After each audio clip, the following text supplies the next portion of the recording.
लेकिन सवाल यह है कि इतने सारे जो हमारे बच्चे हैं, लाखों बच्चे हैं, बच्चे हैं, वो भी तो अपने ही हैं, उनके लिए कुछ करते हैं, पहले भी वही कर रहे थे।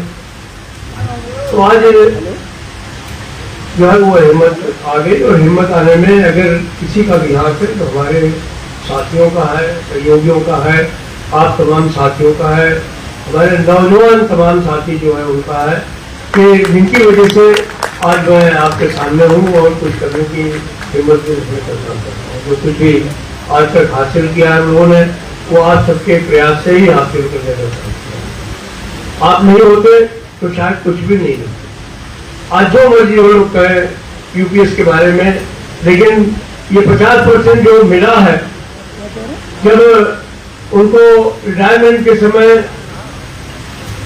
800 रुपए, 1600 रुपए, 2500 रुपए लेकर के लोगों पर जा रहा था, आज वो सारे जब ऑप्शन दे रहे हैं कि नहीं हमको पुरानी पेंशन के बजाय ये यूपीएस में जाना है, पुरानी पेंशन मिल जाती तो बहुत अच्छा। तो ये यही वजह है कि हर आदमी मरने के बाद, मतलब रिटायरमेंट के बाद, वो चाहता है कि हमें एक अच्छी जो है वो जीवन जिए, किसी के आगे हाथ फैलाना नहीं पड़े। तो आज कम से कम वो स्थिति तो आ गई कि हाथ फैलाना नहीं पड़े, और ये तो पक्का है। अभी साथी दिनेश शर्मा जी भी कह गए, और मैं भी जानता हूँ कि 80% चीजें मिल चुकी है, 20% बची है, वो धीरे धीरे गिराएगा, तो ऑल इंडिया फेडरेशन गिराएगा, आप लोग गिराएंगे, हम लोग जरूर। हमारी पूरी कोशिश है कि हम ओपीएस को यूपीएस में तब्दील करने का, और तो करेंगे, उसको कोई रोक नहीं। तो सवाल है कि ये हम लोगों के लिए एक बहुत ही यक्ष प्रश्न है। संघर्ष अपने जीवन में है, संगठन हमारे लिए एक मंदिर, मस्जिद, गिरजाघर है, उसको आगे बढ़ाना, मजबूत करना, एक व्यापक एकता कायम करना, तमाम लोगों के एक प्लेटफॉर्म पर इकट्ठा करना, मैं समझता हूँ यही हम लोगों के जीवन का एक लक्ष्य है, और इस लक्ष्य में हम आप सबका सहयोग चाहते हैं। फिर मेरे साथ शक्ति उन्होंने कहा कि मैं आपको एक बात बताऊं, और ये अपनी वजह से नहीं बता रहा हूँ कि ये वेदों में, इसमें महाभारत में एक दृष्टांत है, उसका मैं आपको जिक्र करता हूँ कि जब भीष्म पितामह वाणों की सैया पर लेटे हुए थे, तो वहां पर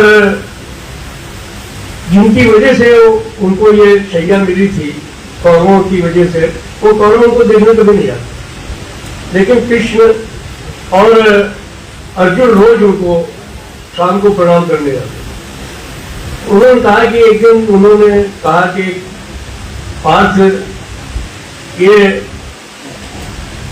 आखिर से मैं इस नतीजे पर मेरे पीछे वाण लगे हुए हैं, मेरी जान नहीं निकल रही है, मैं पड़ा हुआ हूँ, आप लोग रोज मेरे को देखने को आते हो, मैंने तो धर्म जो था वही किया, मैंने कोई भी गलत काम नहीं किया अपने जीवन काल में, लेकिन आखिर से मेरे ये स्थिति क्यों? तो फिर मैं उनको 5-7 जन्म पीछे ले गए और कहा कि महाराज आप 7 जन्म से राजा ही हैं। एक जन्म में, 5वें जन्म में जब आप रथ पर सवार होकर के जा रहे थे, तो उस समय एक गिरगिटान जो है वो एक पेड़ से लटका हुआ था, और आपने अपना तीर निकाला और उसको अपने तीर से उछाल दिया, वो बबूल के पेड़ के ऊपर गिरा जाता। तो उसको जितने कांटे लगे, उसने आपको श्राप दिया कि एक दिन आपका इसी तरीके से जो है वो आपको तड़पना पड़ेगा जैसे मैं तड़प। तो कहने लगे कि ये तो जरूरी नहीं है कि जन्म की बात हो, हम लोग पुनर्जन्म में विश्वास रखते हैं, कभी कुछ ऐसा हुआ होगा, इसकी वजह से आपको ये तकलीफ है, लेकिन बेहतर ये है कि ये सब चीज़ें छोड़ करके कहने बाद में सारे लोग जो है वो बैठ गए। उन्होंने कहा यहाँ मत बैठने के लिए, जन्म मृत्यु चला गया।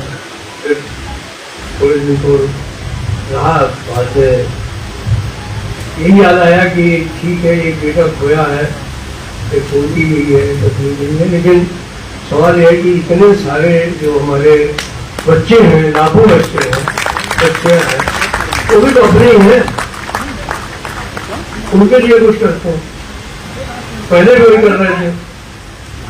तो आज जो है वो हिम्मत आ गई, और हिम्मत आने में अगर किसी का भी हाथ है तो हमारे साथियों का है, सहयोगियों का है, आप तमाम साथियों का है। आज आप तमाम साथियों ने जिस तरीके से इस कार्यक्रम को जो है वो अंजाम देने का काम किया, मैं उसके लिए इन आयोजकों को बहुत बहुत धन्यवाद देना चाहता हूँ। नादर रेलवे यूनियन लघु मंडल के सभी साथियों को, अकाउंट मंडल के साथियों को, कारखाना मंडल के साथियों को, ब्रिज मंडल के साथियों को बहुत बहुत आभार व्यक्त करना चाहता हूँ, और आशा करता हूँ कि ये जो कार्यक्रम जन्मदिन का है वो बस आज ही तक सीमित रहना चाहिए, कल से अपने काम पर लग जाना चाहिए। और जब भी आप इसको मनाएं वो अपने जो है वो युवा दिवस के रूप में मनाएं, संघर्ष दिवस के रूप में मनाएं, अपने कुछ विजय दिवस के रूप में मनाएं। लेकिन ये जन्मदिन रोज रोज मनाना कोई बहुत अच्छी बात नहीं है।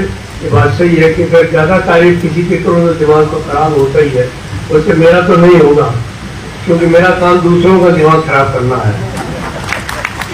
इसलिए मेरा दिमाग खराब हो जाएगा तो मैं कैसे काम कराऊंगा। तो मैं तो अभी उसी में लगा रहता हूँ कि जो मजदूरों की बात नहीं सुने उसका दिमाग खराब कर दो, उसकी अकल गुम कर दो, ताकि वो आपकी बात को सुने और आपके मांग को पूरी करे। भगवान आप लोगों को बहुत ही अच्छा स्वास्थ्य दे, आप लोग सुखी रहे भविष्य में। कल स्वतंत्रता दिवस भी है, उसकी ढेर सारी शुभकामनाएं आप साथियों को। आपने जो प्यार दिखाया, जो स्नेह दिखाया, वो प्यार हमारे लिए एक बहुत जबरदस्त धरोहर है। ये प्यार इसी तरीके से आप भविष्य में भी हमको देते रहे, और इसी शक्ति के सहारे भगवान की कृपा से मैं आपके लिए लड़ता रहूं, यही मैं ईश्वर से कामना करता हूँ। धन्यवाद। बहुत बहुत धन्यवाद आदरणीय बड़े भाई। साथियों 5 मिनट आप अपने